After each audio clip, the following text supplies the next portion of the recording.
Hello student, good morning. आइए आज आपको क्लास 10th का एक्सरसाइज 3.5 का क्वेश्चन नंबर फर्स्ट बता रहे हैं।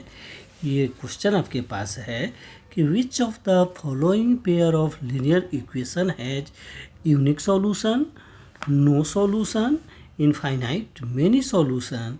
इन case there is a unique solution, find it by using cross multiplication method. इस क्वेश्चन में आप लोगों को जो 4 क्वेश्चन दिए हुए हैं, इस 4 क्वेश्चन में आपको सबसे पहले यह बताना है कि ये जो इक्वेशन दिया हुआ है यह इक्वेशन कौन सा है, यानी इसका यह यूनिक सॉल्यूशन है, मेनी सॉल्यूशन है या नो सॉल्यूशन है। तो सबसे पहले हम लोग इस बात को समझने के लिए पीछे के एक्सरसाइज में हमने यह बनाया था कि किसको बोलते हैं यूनिक सॉल्यूशन, किसको बोलते हैं मेनी सॉल्यूशन और किसको बोलते हैं नो सॉल्यूशन, ये हम लोग पढ़े थे। तो आइए सबसे पहले हम लोग थोड़ा सा इस बात को अपने दिमाग में रिमेंबर कर लेते हैं कि पहला हमारा सिचुएशन था कि A1/A2 equal to not B1/B2। अगर फर्स्ट स्टेप अगर इक्वल नहीं है तो इसमें बोलते हैं कि that is the no solution, sorry unique solution. आपको याद होगा यूनिक सॉल्यूशन, इसको बोलते हैं यूनिक सॉल्यूशन, फर्स्ट स्टेप। अब दूसरा देखिए, दूसरा हम लोगों का क्या होता है कि A1/A2 equal to B1/B2 equal to C1/C2, यानी इसमें कहीं कोई इक्वल मतलब कहीं इक्वल टू नॉट नहीं है, यानी यहाँ पर कहीं एक्सीडेंट नहीं है। तो इस सिचुएशन को कहते हैं मेनी सॉल्यूशन। आपको याद होगा हमने इसके बारे में एक वीडियो बनाया था, तो उस वीडियो में आप देखेंगे तो जिसमें फर्स्ट घर से निकलते ही एक्सीडेंट है, इसको बोलते हैं कि यह यूनिक काम हुआ। आपने घर से निकला और एक्सीडेंट हुआ, इसका क्या मतलब है कि यूनिक सॉल्यूशन, यूनिक काम हुआ। दूसरा है कि इसमें नो एक्सीडेंट, नो एक्सीडेंट का मतलब मेनी सॉल्यूशन। और एक तीसरा सिचुएशन बनता है A1/A2 equal to B1/B2 equal to, यह लास्ट में एक्सीडेंट होता है C1/C2। तो इसका सॉल्यूशन होता है कि नो सॉल्यूशन। ठीक है, इसको हम लोग बोलते हैं नो सॉल्यूशन। ये 3 सिचुएशन हम लोगों को पता है, आपको दिमाग में इस बात को याद रखना है कि ये ही 3 सॉल्यूशन हैं। अब आपके पास एक्सरसाइज आता है एक्सरसाइज 3.5 क्वेश्चन फर्स्ट।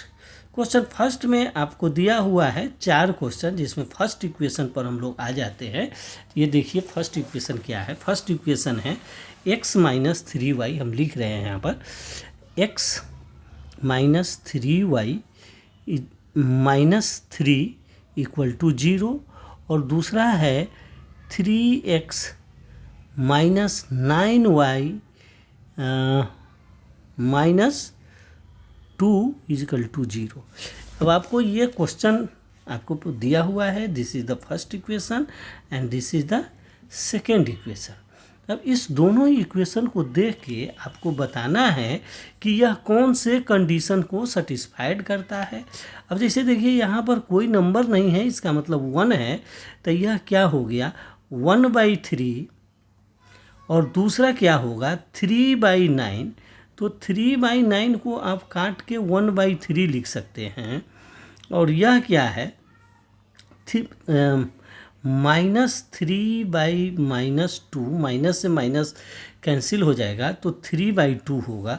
तो हमारा सिचुएशन यही तो था कि A1/A2 equal to A1/A2 equal है B1/B2 के, और थर्ड जो है नॉट इक्वल है C1/C2 के। यही आपका इक्वेशन बन रहा है, यहाँ पर देख रहे हैं क्या 1/3 इजकल टू 1/3, और यह लास्ट वाला यह इक्वल नहीं है 3/2 के। तो इस सिचुएशन में हम क्या बोलते हैं कि that is the no solution, तो इसका नो सॉल्यूशन होगा आंसर। तो आप इसको फर्स्ट का क्वेश्चन लिख देंगे कि नो सॉल्यूशन। आप समझ रहे हैं, यहाँ पर हमने तीनों को बना दिया है। तो इसमें 1/3 इक्वल है A1/A2 equal to B1/B2 not equal to C1/C2। This situation और दिस सिचुएशन इज यह, और इस सिचुएशन में नो सॉल्यूशन होता है, इसलिए हमारा ये क्वेश्चन हो गया कंप्लीट, क्वेश्चन फर्स्ट। अब आ जाइए क्वेश्चन सेकंड पर आते हैं। क्वेश्चन सेकंड में यानी फर्स्ट का सेकंड को देख लेते हैं क्या है क्वेश्चन। क्वेश्चन सेकंड है 2x plus Y equal to 5, और दूसरा है 3x plus 2y equal to 8। ठीक है, ये देख लीजिए, ये दोनों इक्वेशन अब आप देख सकते हैं यहाँ पर। तो इसमें अब आप फिर क्या करिएगा, वही लिखिए A1/A2। A1/A2 का मतलब क्या हो गया, इक्वल टू 2/3, और दूसरा क्या हो गया B1/B2। B1/B2 का मतलब 1/2। B1/B2 क्या हो गया, B1/B2 इजकल टू 1/2।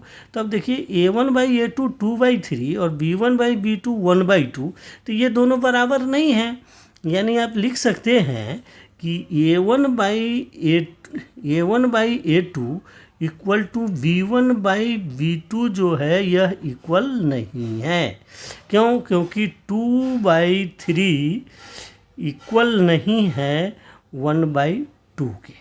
इस इक्वेशन में देख रहे हैं 2/3 और 1/2, तो ये फर्स्ट स्टेप ही इक्वल नहीं है। अगर आपका फर्स्ट स्टेप इक्वल नहीं है तो इसी को बोलते हैं यूनिक सॉल्यूशन। तो अगर यह यूनिक सॉल्यूशन है, अगर क्या है यह यूनिक सॉल्यूशन है, तो इसको हम लोग क्या बोलते हैं, यूनिक सॉल्यूशन। अब यूनिक सॉल्यूशन होगा तो हम इसको कहते हैं कि अब आपको क्रॉस मल्टीप्लिकेशन मेथड से इसके x और y को वैल्यू फाइंड करना है। तो अब क्रॉस मल्टीप्लिकेशन मेथड क्या होता है, चलिए अब इसको हम लोग बनाते हैं कि what is cross multiplication method. What is the cross multiplication method, यानी क्रॉस मल्टीप्लिकेशन मेथड क्या होता है। चलिए, बहुत ही आसान मेथड है, थोड़ा सा इसको दिमाग से हम लोगों को समझना है। चलिए समझाते हैं। सबसे पहले हमारा जो ये दो इक्वेशन है, इस दोनों इक्वेशन को क्या फॉर्म होता है, इक्वेशन का फॉर्म होता है ax plus by plus c equal to 0, और यह दूसरा भी हो गया ax plus by plus c equal to 0। अब इसको आप A1, B1 और C1 कहते हैं, नीचे वाले को A2, B2 और C2 कहते हैं। ठीक है, A इज़ द A कोई नंबर हो सकता है, B कोई नंबर हो सकता है, C कोई नंबर हो सकता है। उसी तरह से सेकेंड इक्वेशन में A2, B2 और C2 हो सकता है। तो अब A1 का मतलब 2 हो गया। तो अब आप यहाँ पर इस चीज़ को डिफाइन कीजिए कि A1 क्या हो गया। A1 इजकल टू आप लिख सकते हैं 2, B1 इजकल टू क्या लिख सकते हैं 1, और C1 इजकल टू क्या लिख सकते हैं C1 इजकल टू आप इसको 5 कहिए, अगर दोनों बराबर है, या -5 कह सकते हैं, इधर आ जाएगा -5, ये 5 इधर आ जाएगा तो -5 हो जाएगा। और इसको बोलेंगे A2 is equal to 3, B2 is equal to 2 और C2 इजकल टू -8। 8 को हमने इधर ले आया तो यह हो गया, ये फॉर्म होता है जिसमें C लेफ्ट साइड में ले आते हैं। तो यह प्लस था तो इधर आके माइनस हो गया, यह 8 प्लस था तो इधर आया तो माइनस हो जाएगा। तो इस तरह से हमारा ये A1, B1, C1 का वैल्यू आपने निकाल दिया। इस नीचे वाला इक्वेशन को A2, B2, C2 कहेंगे, और इस तरह से ये हमारा दोनों वैल्यू आ गया।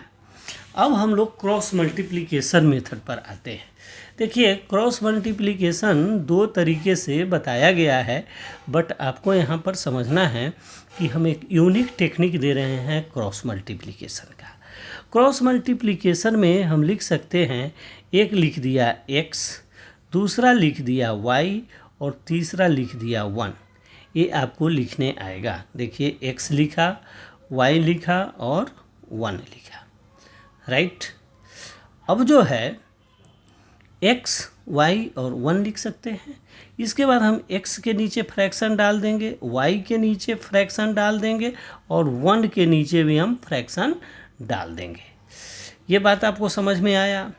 अब देखिए, इस x के नीचे अब x y, अब सबके बाद बराबर अब डाल दीजिए, इक्वल टू का साइन डाल दिए, x equal to y equal to 1 और नीचे फ्रैक्शन। अब हम क्या करते हैं, देखिए 3 टर्म है हमारा ए बी सी। ध्यान से देखिए इस 3 टर्म को। अब हम क्या करेंगे, ए से बी के पास जाएंगे, ए से बी को। तो अब हम लिखेंगे ए बी, फिर लिखेंगे ए बी। क्यों भाई, पहले ए बी यहाँ लिखे कि यहाँ लिखे कि यहाँ लिखे? तो ए बी हम पहले 1, आप याद रखने के लिए यह कह सकते हैं कि सबसे पहले x, y और 1, तो सबसे पहले 1 होता है, इसलिए हम सबसे पहले ए बी 1 के नीचे लिखते हैं, ए बी।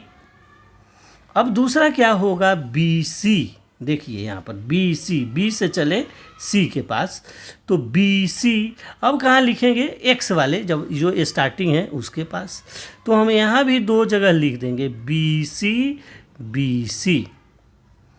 और तीसरा क्या हो गया, सी ए। देखिए ऐसे लिखना है आपको क्रॉस मल्टीप्लिकेशन, सी ए। अब क्या करना है, सभी के बीच में आप माइनस का साइन डाल दीजिए। आशा है ये बात आपको समझ में आ रही होगी।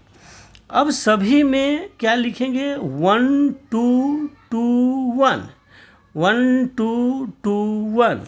अब देखिए यहाँ पर 1, यहाँ पर 2, यहाँ पर 2, यहाँ पर 1, यहाँ पर 1, यहाँ पर 2, यहाँ पर 2, यहाँ पर 1, 1 2 2 1। इस तरह से हम लिख देंगे और ये हमारा क्रॉस मल्टीप्लिकेशन मेथड बनके तैयार हो चुका है। x by b1 c2 minus b2 c1 equal to y by c1 a2 minus c2 a1 equal to 1 by a1 b2 minus a2 b1। देखिए ये पढ़ने में तो बड़ा झंझट लगता है, ये आप लगता होगा कि बड़ी झंझट है, लेकिन आप इस चीज़ को समझिए। इस जगह समझेंगे तो आप पहले लिखे थे x y 1, सबके नीचे इक्वल फ्रैक्शन डाला था, सबके नीचे हमने फ्रैक्शन डाला, उसके बाद सभी में इक्वल का साइन दिया। पहले ए बी लिखते हैं तो दोनों में ए बी लिखा, उसके बाद बी सी होता है, यहाँ बी सी लिखा, उसके बाद सी ए सी नहीं सी ए लिखा, सभी के बीच में माइनस डाल दिया। उसके बाद क्या लिखना है, सभी में 1 2 2 1, 1 2 2 1, 1 2 2 1। इस तरह से हमने अब लिख दिया। अब हम क्रॉस मल्टीप्लिकेशन मेथड को सॉल्व करेंगे। अब देखिए यहाँ पर लिखा हुआ है x अपॉन क्या हो गया, a1 x upon b1 c2। b1 c2 का मतलब क्या है, b1 कितना है, b1 देखिए यहाँ पर 1 आया हुआ है, तो आप लिखिए 1 मल्टीप्लाई c2 क्या है, -8, तो 1 इंटू -8, यह माइनस का साइन है, यहाँ माइनस का साइन लिखिए। अब देखिए यह क्या लिखिएगा, b2 कितना है 2, तो आप लिखिए 2, और c1 कितना है -5, तो 2 इंटू -5, इसको आप लिख दीजिए, इजकल टू y अपॉन, देखिए y अपॉन लिख सकते हैं, y अपॉन क्या होगा, c1 कितना है -5 लिख सकते हैं, -5, और a2 का मतलब 3, 2 का मतलब 3, फिर बीच में क्या है, माइनस का साइन है, माइनस का साइन डाल दीजिए। अब क्या है, C2A1, C2 का मतलब -8, तो -8 मल्टीप्लाई A1 का मतलब क्या है, 2 है, तो A1 2 हो गया, इक्वल टू क्या है, 1/, तो फिर आप लिखिए 1/1 क्या हो जाएगा, अब आप देखिए 1/1 क्या होगा, A1 का मतलब क्या है, 2, तो 2 मल्टीप्लाई B2 क्या है, 2, तो 2 माइनस, तो माइनस A2B1 का मतलब क्या हो गया, सो देखिए A2 आपको कितना है, 3 है, और B1 कितना है, 1 है, तो 1 लिख दिया। अब इस तरह से आप सबका कैलकुलेशन करेंगे। अब देखिए x/, तो आप लिखिए यहाँ पर, चलिए हाँ यहीं पर लिखना पड़ेगा, चाहे यहाँ पर हम कैलकुलेशन कर रहे हैं। देखिए अब हम लिखेंगे, चलिए हम यहाँ पर मल्टीप्लिकेशन करके, चलिए यहीं पर लिख देते हैं। यहाँ पर हम लिखेंगे x/, यहाँ पर चलिए ध्यान से थोड़ा देख लीजिए, x/, हम लिख सकते हैं x अपॉन, इसको मल्टीप्लाई करिएगा 1 माइनस, देखिए इसको देखिए 1 - 8 क्या है, 1 - 8 का मतलब -8 लिख सकते हैं ना, -8। और यह देखिए 5 दूना 10, तो प्लस 10 हो जाएगा, 5 दूना 10 -10 और प्लस माइनस प्लस प्लस, तो +10 लिख सकते हैं यहाँ। इसको आप कैलकुलेशन करिए, 5 2 जा 10 -10, और ये माइनस से मल्टीप्लाई होगा, तो क्या हो जाएगा, +10 इजकल टू, तो इजकल टू, अब देखिए y/5 3 जा क्या हो जाएगा, y अपॉन क्या हो जाएगा, 15 माइनस में देखिए 8 दूना 16, तो +16 हो जाएगा, +16 आप लिख सकते हैं। इसका कैलकुलेशन आप देखिए, यह 5 3 जा 15, और यह 8 2 जा 16 -16, और इसमें माइनस से मल्टीप्लाई होगा, तो माइनस प्लस +16, तो हम लिख दिया यहाँ +16, और इक्वल टू 1/1 आप लिख दीजिए। यहाँ पर थोड़ा सा स्पेस की दिक्कत है, कोई बात नहीं है। 2 2 जा 4, और माइनस आप लिखिएगा 3 1 जा, यहाँ देखिए 3 × 1, 3 1 जा 3, तो 3, तो -3 यहाँ आ जाएगा। अब इस तरह से आप इसका कैलकुलेशन कर सकते हैं, क्या x/, क्या लिख सकते हैं, -8 + 10, तो x/2 इजकल टू y/ क्या हो जाएगा, यह 15 और 16 क्या हो जाएगा, देखिए यह -15, यह -15 है, यह -15 + 1 का मतलब y/1 इजकल टू 1/1, 4 में से 3 जाएगा 1, तो 1/1। अब देखिए एक बार इसके बराबर इसको लिख दीजिए, और एक बार इसके बराबर इसको लिख दीजिए, तो x/2 इजकल टू 1/1, और दूसरा y/1 इजकल टू 1/1। अब देखिए यहाँ पर क्रॉस मल्टीप्लाई करेंगे, तो x इजकल टू 2 आ जाएगा, और यहाँ आप लिखिएगा y इजकल टू 1 आ जाएगा। तो x और y का वैल्यू आप यहाँ पर क्रॉस मल्टीप्लिकेशन मेथड से फाइंड कर दिए। अगर आपको यह क्वेश्चन अगर समझ में आता है, तो प्लीज़ चैनल को सब्सक्राइब कीजिए, लाइक कीजिए और शेयर कीजिए। फिर मिलते हैं नेक्स्ट वीडियो में। Okay, thank you, bye.